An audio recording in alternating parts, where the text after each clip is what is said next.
இப்போ வரைக்கும் எம்ஜிஆர் அப்படின்னு சொன்னோம்னா, மக்களுக்கு அதிகமா பிடிக்கிறதுக்கான காரணம் என்னன்னா, அவர் அப்ப இருந்தே அந்த பல்ஸ வந்து பிடிச்சிட்டாரு. மக்களுக்கு இத பண்ணணும்ப்பா. மக்கள் கூட இதெல்லாம் நம்ம வந்து ஷேர் பண்ணிக்கணும்ப்பா அப்படின்றத ரொம்ப அழகா வந்து அது மக்கள் பிடிச்சுக்கிட்டாரு. கூடவே நிண்டு பண்ணது தான் அவருடைய அவருக்கான பிளஸ். மிகப்பெரிய நீங்க பலம் அப்படின்றது. பழைய வீடியோஸ்லாம் பார்த்திருக்கலாம். போய் டக்குன்னு ஒரு கிழவிகள், பாட்டிகள்லாம் ஓடி போய் கட்டி பிடிச்சிட்டு இருக்கிறது, குழந்தைங்களுக்கு எஸ். முத்தம் குடுக்கிறது.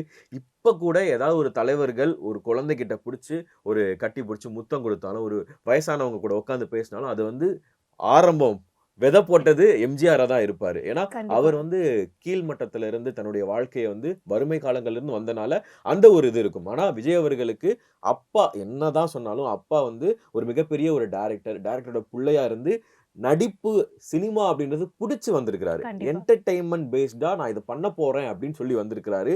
ஸோ எம் இந்த எம்ஜி இடத்திலேயே ம். வந்து வேறுபாடுகள் இருக்கு. கண்டிப்பா. எம்ஜிஆர் வறுமையில வாழ்ந்தவரு. விஜய் வறுமை அப்படின்னு என்னன்னு தெரியாம தான் ஆரம்ப காலங்கள்ல எஸ். வளர்ந்திருக்கிறாரு. கண்டிப்பா.